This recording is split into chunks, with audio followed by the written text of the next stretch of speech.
Hello everyone, I welcome you all to I exam भी। उम्मीद करता हूँ कि आप सब लोग ठीक होंगे। आज के इस वीडियो में हम लोग देखेंगे फरवरी मंथ के करंट अफेयर्स, जिनका ये पार्ट 2 है राजभाषा अधिकारी के लिए। इससे पहले मैं पार्ट 1 लेके आ चुका हूँ, आप लोगों ने वो देख ही लिया होगा। ठीक है, नहीं देखा तो आप लोग डिस्क्रिप्शन में जाओ, वहाँ पे आपको उसका लिंक मिल जाएगा, आप जाकर के वो देख सकते हैं। तो अपने वीडियो को शुरू करते हैं, ज़्यादा टाइम नहीं लेते हैं, सीधा आगे बढ़ते हैं वीडियो की तरफ। मैंने पहले बताया राजभाषा अधिकारी के लिए फरवरी मंथ के पार्ट 2, यहाँ से आपके क्वेश्चन बनने की उम्मीदें बढ़ जाती हैं। ठीक है, आगे बढ़ते हैं। ये जो आपको दिख रहा है, ये स्क्रीनशॉट मैंने लिया हुआ है, ये हमारा बीपीडी है। हमारी वेबसाइट पे जा सकते हैं iexambi.com। वहाँ पे आपको हमारी बीपीडी मिल जाएगी, जो हमारी मंथली और वीकली अपडेट होती है। तो आप लोग जितने भी इंपॉर्टेंट अपडेट्स होती हैं, सारी की सारी करंट अफेयर्स इस तरीके से वहाँ से पढ़ सकते हैं। हिंदी इंग्लिश दोनों में आता है, तो आप लोग हिंदी को प्रेफर करेंगे ऑब्वियसली, तो आप लोग जाकर के पढ़ सकते हैं। यहाँ से आपको काफ़ी ज़्यादा हेल्प मिलने वाली है। इन वीडियोस के माध्यम से आपको क्वेश्चंस बताए जाएंगे कि आपके एग्जाम में कौन से क्वेश्चंस किस तरीके से आ सकते हैं। ठीक है, तो ये वीडियो में क्वेश्चंस हैं, बाकी आप लोग करंट अफेयर्स के लिए पूरी तरीके से बीपीडिया से पढ़ सकते हैं। आगे बढ़ते हैं। आज का पहला क्वेश्चन क्या आपके लिए, विश्व सामाजिक न्याय दिवस 2022 का विषय क्या था। डेज एंड थीम्स यहाँ से आपके क्वेश्चंस बनते हैं, तो उसी कैटेगरी से पहला क्वेश्चन है आज का कि विश्व सामाजिक न्याय दिवस 2022 का विषय क्या था। सबसे पहले आपको ये भी पता होना चाहिए कि ये दिन कब मनाया जाता है, क्यों मनाया जाता है, कब से मनाना इसको शुरू किया गया था। ठीक है, उसके साथ साथ थीम भी पूछी जा सकती है। तो इसकी थीम इन पांचों में से क्या थी, तो थीम ऑब्वियसली इंग्लिश में ही थी, तो इंग्लिश में लिखे हुए सारे के सारे। इन पांच में से इसकी थीम क्या थी, तो जो इस बार इसका विश्व सामाजिक न्याय दिवस मनाया गया, इसकी थीम थी इस बार की achieving social justice through formal employment, जो कि आपको ऑप्शन नंबर बी में दिख जाएगा, achieving social justice through formal employment. तो आपको थीम जरूर याद रखनी है, थीम्स आपके एग्जाम में जरूर पूछी जाती है। अब अगला क्वेश्चन आपसे ये भी पूछा जा सकता है कि ये मनाया कब गया था। ऑब्वियसली जब फरवरी मंथ का ये है, तो फरवरी मंथ में ही ये मनाया गया होगा। तो कब मनाया गया था इसको, 20 फरवरी को। ठीक है, 20 फरवरी को हर साल ये मनाया जाता है, तो इस बार 20 फरवरी को मनाया गया था। इस बार की इसकी थीम थी। एक क्वेश्चन और यहाँ से बन सकता है कि किस किस चीज से फोकस करता है, मतलब क्यों इसको मनाया जाता है। ठीक है, तो क्यों मनाया जाता है कि लोगों को अवेयर करने के लिए, लोगों को रिमाइंड कराने के लिए कि उनको हर समय किसी भी तरह का डिस्क्रिमिनेशन अगर समाज में हो रहा है, भेदभाव हो रहा है, तो उसके खिलाफ उनको लड़ना है, उसके खिलाफ आवाज उठानी है। ये अवेयरनेस फैलाने के लिए, रिमाइंड कराने के लिए इस चीज को मनाया जाता है। ठीक है, कब से शुरू किया गया था ये क्वेश्चन ही पूछा जा सकता है, तो 2009 से इसको शुरू किया गया था, इसको ऑब्जर्व करना, और अभी हम लोग इसको मना ही रहे। तो इस बार की थीम आपकी ये थी। आगे बढ़ते हैं, अगला क्वेश्चन क्या है। अगले क्वेश्चन पे जाने से पहले एक इंपॉर्टेंट अनाउंसमेंट कर देते हैं आपको, जैसे कि यहाँ पे दिख रहा होगा स्लाइड में, आरबीआई ग्रेड ए और राजभाषा ऑनलाइन कोर्स। अगर आपको ये कोर्स परचेस करना, अपनी तैयारी को और बेहतर करना है एग्जाम के साथ मिलके, तो आप लोग इस कोर्स को परचेस कर सकते हैं। करना कैसे है, यहाँ पे हमारी वेबसाइट है iexambi.com, आप इस पर जाइए, वहाँ पे आपको कोर्स दिख जाएगा, तो आप इसको परचेज कर सकते हैं। एक्चुअल प्राइस आपको अभी पे नहीं करने हैं, करना कि आपको वहाँ पे जाकर के RBI 42 ये कोड डालना है, जिसके बाद आपको 42% का फ्लैट ऑफ मिल जाएगा। एक्सपीरियंस फैकल्टी के द्वारा आपको हमें पढ़ाया जाता है। ठीक है, तो आपको एक्चुअल प्राइस पे नहीं करना है, इसको डालना है, उसके बाद जो आपको प्राइस मिलेगा तो आपको वो पे करना है। इसकी खासियत क्या है, वीडियो लेसन आपको मिलेंगे, study notes, practice test, live sessions, interview guidance, इतनी सारी खासियत के साथ ये कोर्स आपके लिए बनाया गया है, तो काफ़ी आपके लिए हेल्पफुल साबित होगा। तो आप लोग इसको जाकर के परचेज कर सकते हैं अगर आपको अपनी तैयारी बेहतर तरीके से करनी है तो। फिलहाल आगे बढ़ते हैं। आज का दूसरा क्वेश्चन हमारा क्या है, the 10 trillion dream, the state of the Indian economy and the policy reform agenda. पुस्तक के लेखक कौन है, ये बुक है, इस बुक का नाम इंग्लिश में ही है। ठीक है, क्या नाम है, द 10 ट्रिलियन ड्रीम, मेन नाम इतना अच्छा है। आगे ये है the state of the Indian economy. इस बुक के लेखक कौन, आपको ये बताना है। सैमुअल मैन, या प्रियम गांधी मूडी, या सुभाष चंद्र गर्ग, उमादास गुप्ता, या नन ऑफ दिस। इन पांचों में से कौन है। काफी न्यूज में ये आई थी, फरवरी के टाइम पे काफी न्यूज में ये आई थी ये बुक। तो इसके लेखक कौन, आपको ये बताना है। तो इसके लेखक कौन है, इसके लेखक हैं आपके ऑप्शन नंबर सी भी दिखेंगे आपको, सुभाष चंद्र गर्ग, SC गर्ग इसके लेखक हैं, SC गर्ग, सुभाष चंद्र गर्ग, जो कि ऑप्शन नंबर सी पे आपको देखने के लिए मिल जाएगा। इस बुक में क्या बताया गया है, इस बुक में बताया गया है कि इस समय वर्तमान में भारत की इकोनॉमी या अर्थव्यवस्था की स्थिति क्या है, क्या स्टेट है इस समय पे भारत की अर्थव्यवस्था की, और उसको सुधारने के लिए हमें क्या क्या रिफॉर्म करने चाहिए, ताकि हम 2030 तक जो हमारा सपना है 10 ट्रिलियन इकोनॉमी तक पहुंचने का, उसको साकार कर सके, उस तक हम लोग पहुंच सके। तो वो सब चीजों पे फोकस करते हुए इस बुक को लिखा गया है सुभाष चंद्र गर्ग के द्वारा। ठीक है, इस समय इंडिया की इकोनॉमी की स्थिति क्या है और उसको क्या क्या रिफॉर्म करने की जरूरत है, ताकि हम लोग 10 ट्रिलियन इकोनॉमी तक हम लोग पहुंच जाएं। तो उस चीज के बारे में यहाँ पे बताया गया आपको इस बुक में।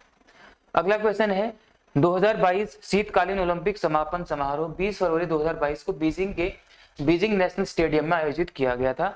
2022 शीतकालीन ओलंपिक में किस देश ने सबसे अधिक पदक जीते हैं? 2022 का जो विंटर ओलंपिक्स हुआ था, पूछा जा रहा है डायरेक्टली आपसे कि इसमें सबसे ज्यादा पदक या मेडल्स किस देश के द्वारा इनमें से जीते गए हैं, किसने इस लिस्ट को टॉप किया था। ये पता होना चाहिए आपको, काफी न्यूज में था, तो इसका आंसर सीधे मैं बता देता हूँ आपको। इसका आंसर है आपका नॉर्वे। जो आपके स्कैंडिनेवियन कंट्रीज हैं, नॉर्वे, स्वीडन, फिनलैंड, उनमें से जो नॉर्वे है, नॉर्वे ने जीता था आपका, ये सबसे नंबर 1 पे आता है मेडल्स की काउंटिंग में। कौन? नॉर्वे। इसका अगर आपसे पूछे सेकंड नंबर पे कौन आता तो रसिया आया था, और थर्ड नंबर पे कौन आया था? इसमें जर्मनी आया था, इन्होंने टॉप किया था। क्वेश्चन आपसे ये भी पूछ सकते हैं कि मेडल टैली में जो नॉर्वे टॉप पे आए थे, उसने कितने मेडल जीते थे, कौन कौन से जीते थे, एक क्वेश्चन इंपॉर्टेंट होता है। तो 16 गोल्ड जीते थे, 8 सिल्वर मेडल जीते थे और 13 ब्रॉन्ज जीते थे। ये किसके द्वारा जीते गए थे? नॉर्वे के द्वारा। टोटल मिला के कितने हो जाते हैं इनके? 37 हो जाते हैं। उसके बाद रसिया के बारे में पूछ सकते हैं, जो सेकंड नंबर पे आया था मेडल टैली में। 32 मेडल्स रसिया के थे, और जर्मनी के कितने? 27 मेडल्स जर्मनी के इसमें थे। ठीक है, और इंडिया की स्थिति पूछ सकते हैं, लेकिन इंडिया का उतना वो नहीं है इसमें, तो इनका ज्यादा पूछे जाने की आपसे संभावनाएं हैं। ठीक है, तो किसने टॉप किया था विंटर ओलंपिक्स में, आपको ये याद रखना है। अगला क्वेश्चन है, डैश पुरुषों की टीम KIIT के बीजू पटनायक इंडोर स्टेडियम भुवनेश्वर में आयोजित 70वीं सीनियर नेशनल वॉलीबॉल चैंपियनशिप की चैंपियन बनी। बीजू पटनायक इंडोर स्टेडियम जो कि भुवनेश्वर में है, वहां पे 70वां senior volleyball championship, national volleyball championship आयोजित की गई थी। तो पुरुषों की जो टीम है, कौन से स्टेट की वो टीम है जो वहां पे चैंपियन बनी, ये आपको इसमें से बताना है। तेलंगाना, उड़ीसा, आंध्र प्रदेश, हरियाणा या वेस्ट बंगाल। याद रखना, पुरुषों की बात इसमें की जा रही है, और इसका आंसर क्या हो जाएगा आपका? हरियाणा। ऑप्शन नंबर डी पे आपको देखेगा हरियाणा।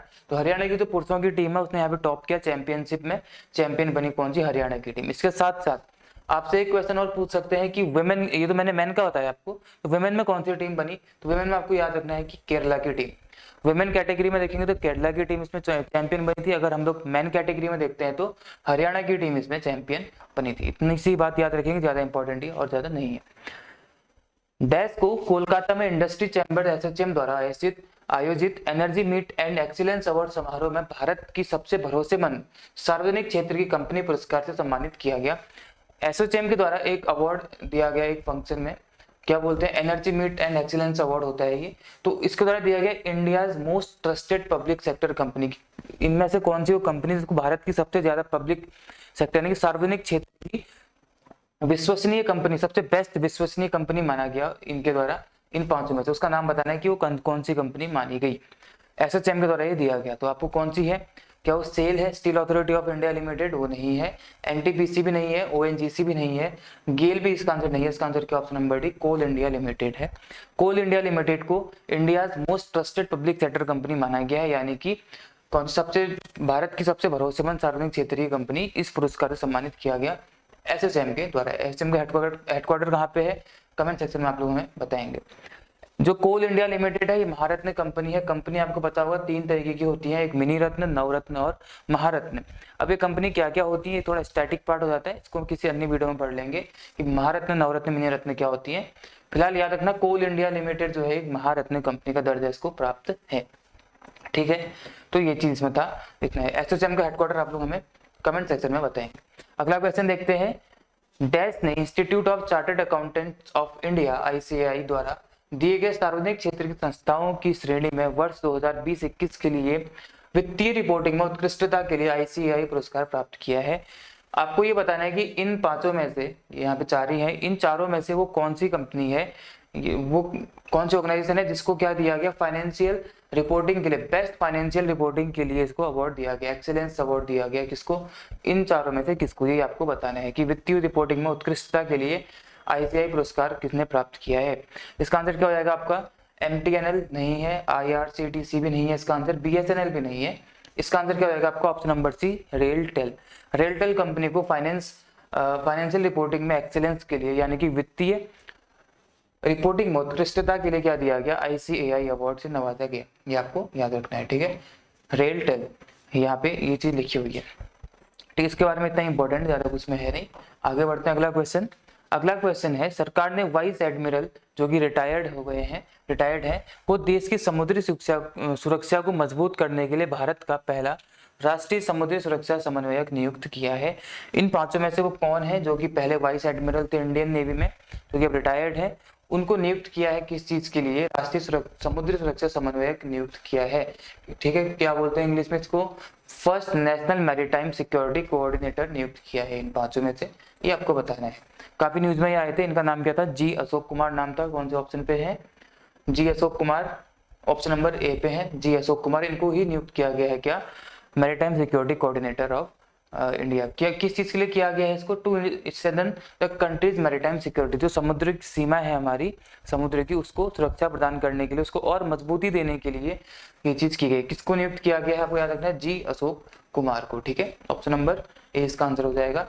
आपको दो तीन चीजें यहाँ पे और याद रखनी है। वो क्या क्या चीजें हैं आपको मैं बताता हूँ।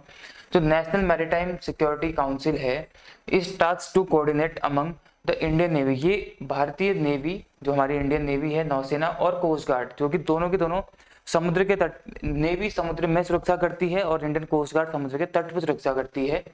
इन दोनों के साथ कोऑर्डिनेट करके इस एनएमएससी को काम करना होता है। और एनएमएससी इसके साथ साथ जो नेशनल सिक्योरिटी सेक्रेटेरिएट है, काउंसिल सेक्रेटेरिएट यानी कि राष्ट्रीय सुरक्षा परिषद सचिवालय जो होता है, जिसको हेड कौन करते हैं? हमारे एनएसए यानी कि नेशनल सिक्योरिटी एडवाइजर, राष्ट्रीय सुरक्षा सलाहकार अजीत डोवाल, इनका नाम आपने सुना होगा, ये इसको हेड करते हैं। इनके साथ कोऑर्डिनेट करके एनएमएससी काम करता है। एक क्वेश्चन पूछ सकते हैं कि किसके साथ कोऑर्डिनेट करते हैं? तो एनएमएससी आपकी इंडियन नेवी कोस्ट गार्ड दोनों के साथ करते हैं। और एनएमएससी जो एनएससी एस यानी कि नेशनल सिक्योरिटी काउंसिल सेक्रेटेरिएट है, जिसको कि एनएसए अजीत डोवाल हेड करते हैं अभी इस समय पे, उनके साथ कोऑर्डिनेट करके मिल करके भी ये काम करते हैं।